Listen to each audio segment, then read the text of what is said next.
chamo Jussara Maciel do Nascimento, sou moradora da Vila Kennedy há 50 e... acho que é 52, 53, é o tempo da Vila Kennedy, que nós viemos para cá em 64. Então é a idade da Vila Kennedy, é a idade que eu moro aqui. O trem naquela época, ele trazia alguns horários de incômodo pra gente e o ônibus ficava melhor. Hoje inverteu. Hoje a condução melhor, o pessoal da Vila Kennedy é trem ou metrô. A única diferença é que a gente acaba tendo que pagar 2 passagens, porque nós não temos estação aqui na vila, né? Então, o que acontece? A gente tem que pegar um ônibus para ir para Bangu, ou tem que pegar um ônibus para Coelho Neto, para pegar o metrô. Porque você tem a certeza, primeiro, que da facilidade que você tem de estar dentro de um trem. Ele é mais confortável, embora no horário de pico ele é muito cheio.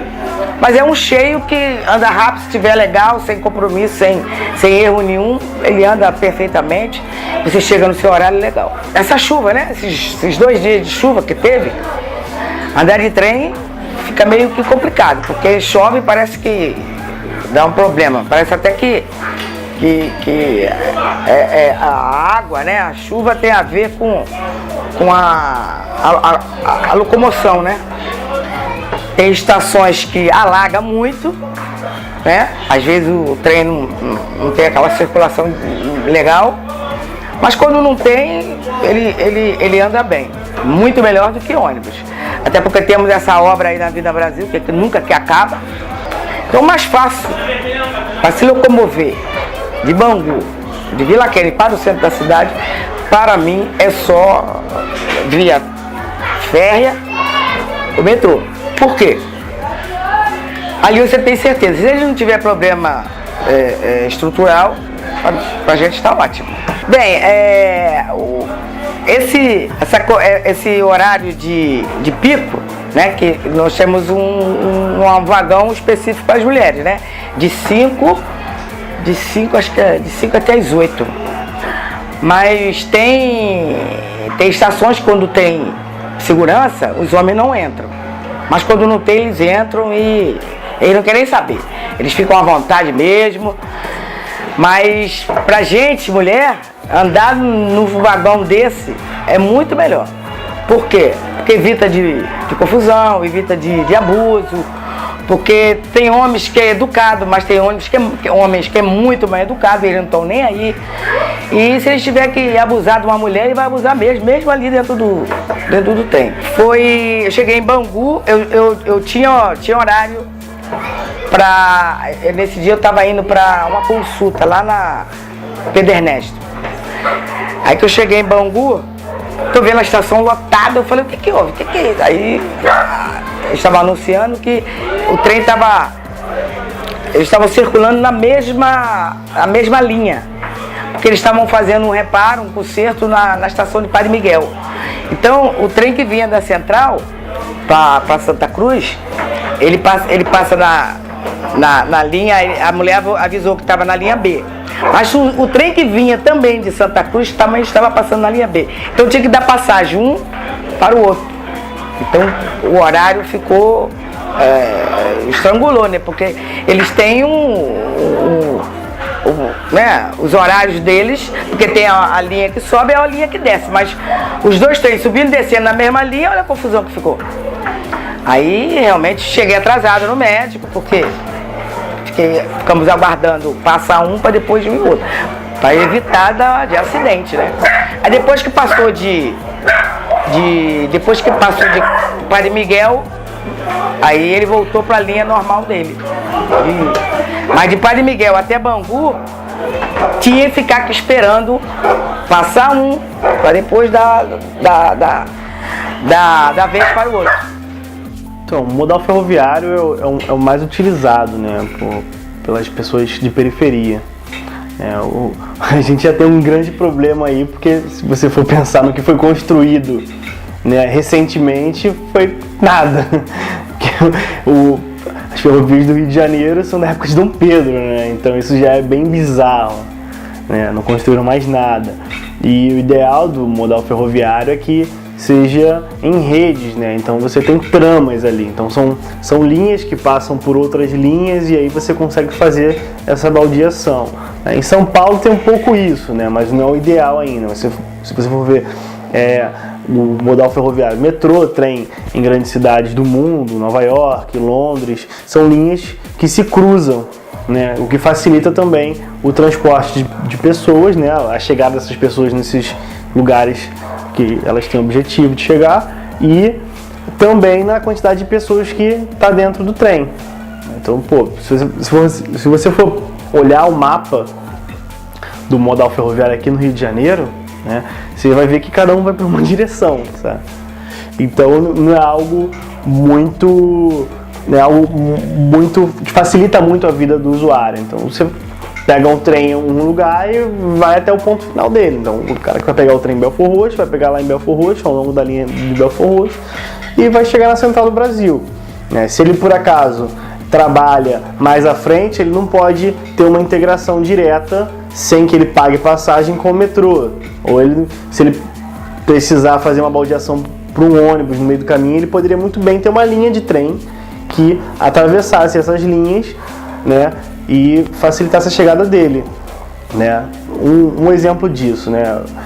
A Supervia, ela tinha uma linha auxiliar que saía de Deodoro em direção ao ramal Belford Roxo. Então pessoas que precisavam chegar ao ramal Belford Roxo, trabalhavam ou moravam nesses espaços, né, perto das estações do ramal Belford Roxo, elas não precisariam ir para o Maracanã para fazer uma baldeação e chegar no ramal Belford Roxo. Elas simplesmente pegariam o trem em Deodoro e chegariam à estação de Honório Gurgel.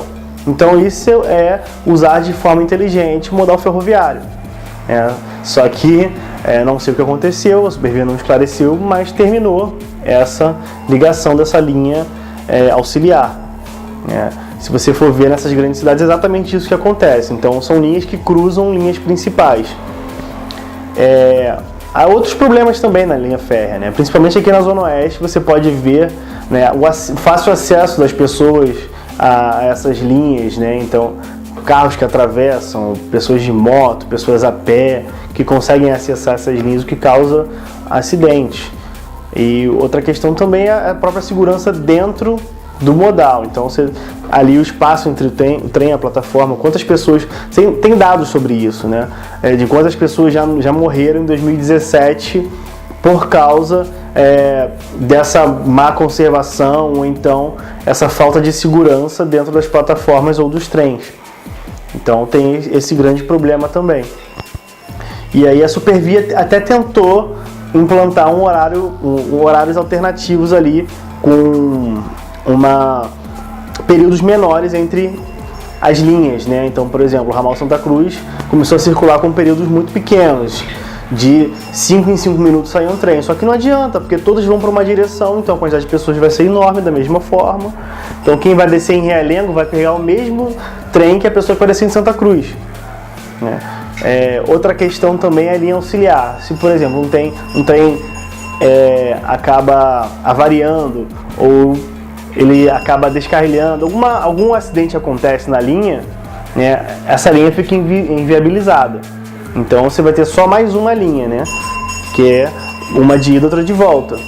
É necessário que também haja uma linha auxiliar para que essas duas linhas não fiquem saturadas. Caso aconteça alguma coisa, essa linha auxiliar seja utilizada para que o serviço não seja inviabilizado, entende?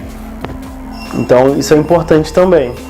É interessante pensar que não foi pauta, né, na Secretaria de Transporte esse aumento da trama ferroviária do Rio de Janeiro, né? É como se já bastasse, né? Não, já basta o que a gente já tem, não precisa fazer mais nada, né? E isso é um lindo engano das autoridades. É a mesma coisa, por exemplo, do metrô. A gente tem lá o exemplo do metrô para Barra, só que o fluxo de pessoas é ínfimo, né? A gente precisaria muito mais do metrô para a Baixada Fluminense, o metrô que aumentasse o fluxo da Zona Norte, ou então para a Zona Oeste do Rio de Janeiro, né? Para a Zona Oeste AP5, né? Mas não, pensaram na Barra, ligação da Zona Sul com a Barra. Só que as pessoas que saem da Zona Sul para ir para a Barra não utilizam o metrô. Então ficou uma linha inviável, né? Que não vai gerar lucro para a empresa. Logo vai ser fechada ou vão fazer algum outro tipo de ação, né? Então a ideia de transporte público, né? Principalmente o ferroviário aqui no Rio de Janeiro, é uma ideia que satisfaz muito mais interesses como Olimpíadas ou então de grandes empresas de transporte do que o interesse do próprio usuário, né?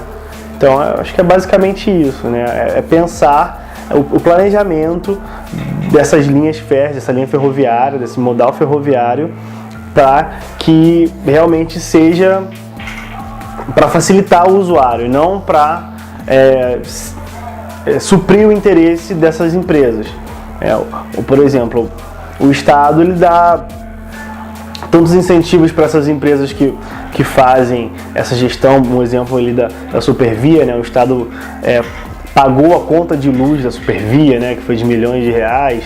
O Estado adquiriu novos trens, até porque isso pertence ao Estado, só está por administração da Supervia, mas esse dinheiro também poderia servir para construir novas vias, né? Para construir ligações entre os ramais que já existem. E isso não é feito, né? Então, os nossos governantes não pensam nessa perspectiva. Se houvesse a condição de trazer uma linha aqui para Vila Kennedy, né? Pô, seria uma maravilha, já pensou? A gente ter uma estação de trem aqui? Poxa, seria... Mas, sei lá, acho que é impossível, né? Sei lá, não impossível, mas eu acho que o governo não pensaria nisso, ajudar a gente dessa forma, não. Acho que seria meio dispendioso, né? Sei lá, como é que ficaria... Eu fico imaginando como é que tiraria uma linha férrea para passar dentro da Vila Kennedy, ou que seja ali na... Bem, agora como eles podem furar um morro, né? Eles têm maquinário para fazer subterrâneo, para fazer... para atravessar de um lugar para outro, no caso onde tem morro, pra gente seria ótimo. Poxa, seria uma maravilha.